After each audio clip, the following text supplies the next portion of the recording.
Em defesa de Deus, o som, a música, o louvor e a onipresença divina. As forças invisíveis do universo eram tantas para o homem compreender que um Deus único, um só Deus não bastaria. Não poderia ser apenas um, capaz de administrar o mistério da existência humana do universo.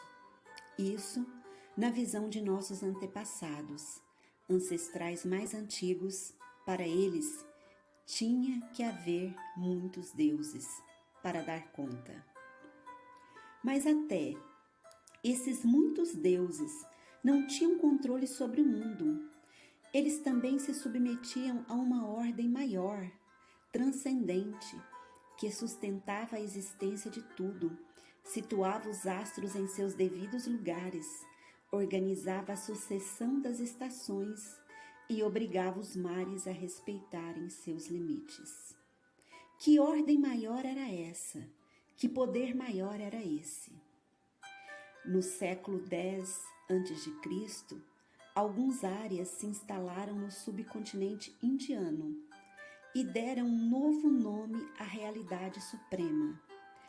Eles chamavam de Brahman, que era o princípio invisível que permitia o crescimento e o desenvolvimento de todas as coisas, sustentando tudo em seu devido lugar.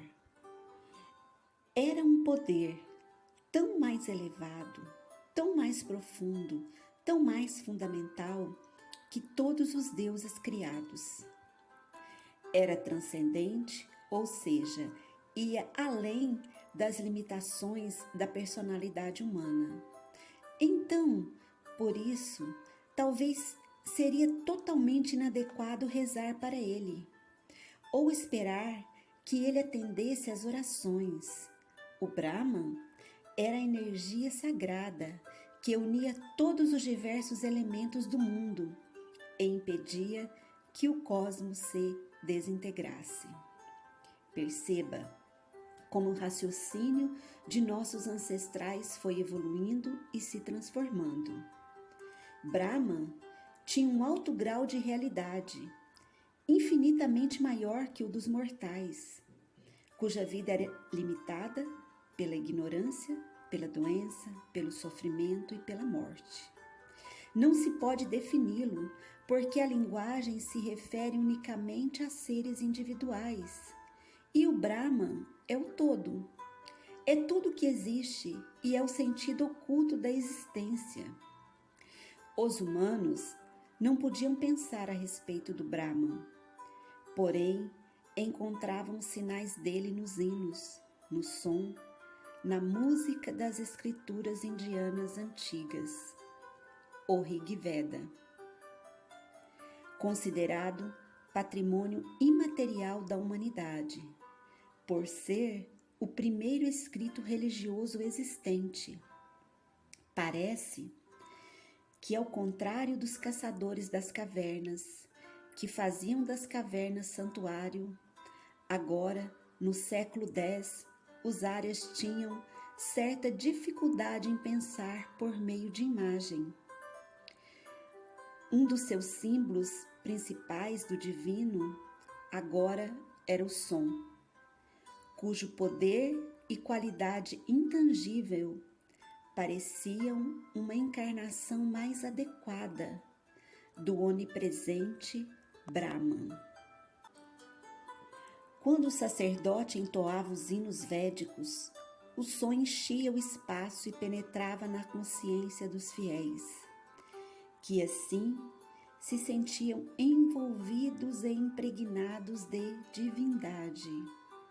Esses hinos, que foram revelados aos antigos videntes, não falavam de doutrinas nas quais os devotos tinham que acreditar, mas eles se referiam aos velhos mitos da criação, tentando explicar a origem do universo e da existência humana.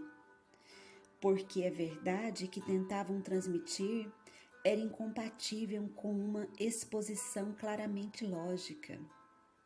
Sua beleza levava a plateia a um estado de reverência, encantamento, medo e prazer.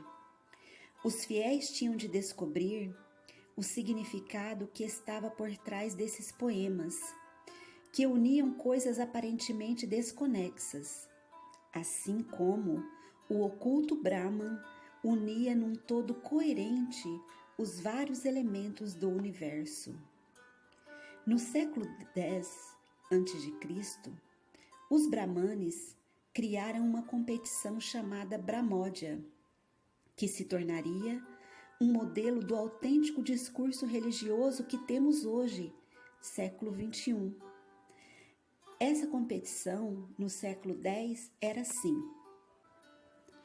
Os participantes começavam com um retiro na floresta, onde realizavam exercícios espirituais como jejum e controle da respiração, que iam permitir uma concentração mental e chegar a um novo tipo de consciência, foco meditativo.